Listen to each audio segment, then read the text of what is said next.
Maybe we can grow our own clover. Who knows? Maybe I have like the best greens in Walworth County right now. Doubtful. Okay, so that's my clover story. Um, I'm still watering like crazy. We got a half an inch of rain 3 days ago, and that was the first time it rained in about, really, 2 weeks. So I really want my flowers this year. I want my echinacea to bloom, and I want my clover, which did bloom, to bloom. And then I planted cosmos seeds along one side of my house that usually gets full of weeds. And I'm doing it for my neighbor and I, because last year she said, wouldn't it be pretty if we threw wildflowers in here and I would help you? Well, she has a little health issue right now, so she cannot help, but I did plant clover, or not clover, cosmos, and it's getting very healthy, and I'm not finding that anything's coming to eat it. So I'm very hopeful that that side, her view and my view, will be beautiful with cosmos. And cosmos keep going till almost Halloween. They just keep going and going, and usually the more you ignore them, the better they are. Okay, this is going to take forever if I stick with gardening. It's kind of gardening here. Behind me, through the screen doors here, behind me, you probably can't see it, but I have my giving away garden, my garden that I'm growing produce for the county food pantry, because I'm not able to go to Smiles right now and work with the horses. So I wanted to do something meaningful, and that's what I'm doing. And my garden's doing good. And I'll show you regular pictures on the blog. You've probably already seen them. The keys, I think, for me and gardening are to look at my plants every day, take care of problems right away if I see any pests or if I see them starting to wilt. I will definitely water them. And I do cut off some suckers, especially on the tomato plants. And I'll talk about that on a blog post, or Teresa may have already done it from teresakasner.com, because she was the one who brought up her tomatoes being very thick with leaves but no fruit yet.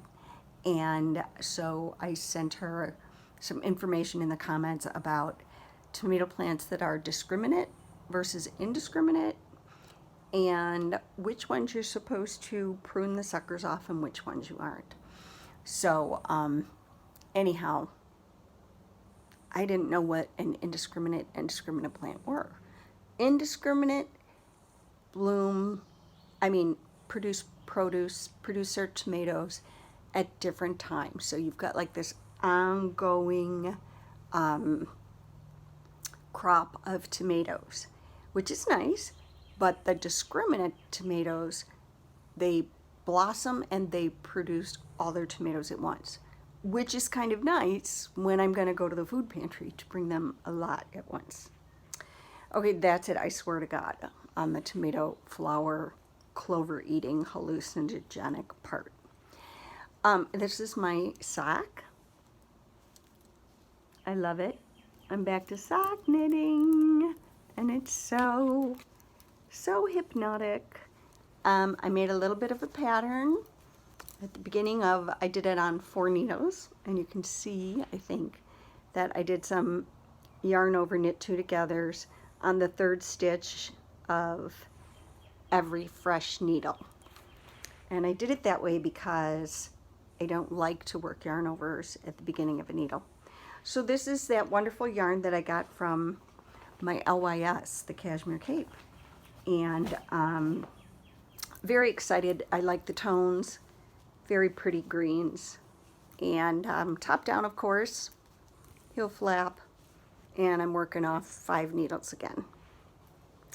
Okay, then I want to show you 2 other things very quickly. I'm squinting. My dad would say, Kathleen, you're squinting. Okay, so my purse that I know I showed you guys a while ago, my felted purse, it was made with yarn from Peru, and that Elson gave me, and it's a very strong natural yarn, so we both would itch from it. So I made up the pattern for my purse, and I added a few stripes. I had the handles, and then Fireman yesterday put snaps on it for me, so it really will hold everything I need. So there's a snap closure on the top, and then you take the two widest ends, and there's a snap closure. Oops, I did it inside out. There's a snap closure. There. So we have sort of this empty space, but you could also stick something in there, and then you have the purse part. But I think it came out so darling. And then I put the button on just for schnicks, but there's actually a snap under there. Real quick, I'm not sure if I'm going to block my shawl today. I think I'm supposed to put an edge on it first, and I don't feel like doing that. So one of these days, though, I'm going to block this baby and maybe add some, I don't know, like boho 60s fringe to it. This was made with the possum yarn.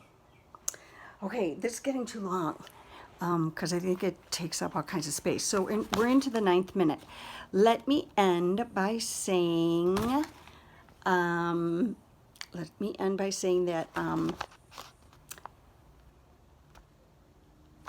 the Q&A this week was really fun because everybody got into the typing question.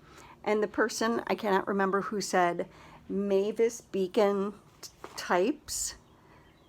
Mavis Beacon teaches typing, was really very fun to watch. So take a minute and go look at that if you can.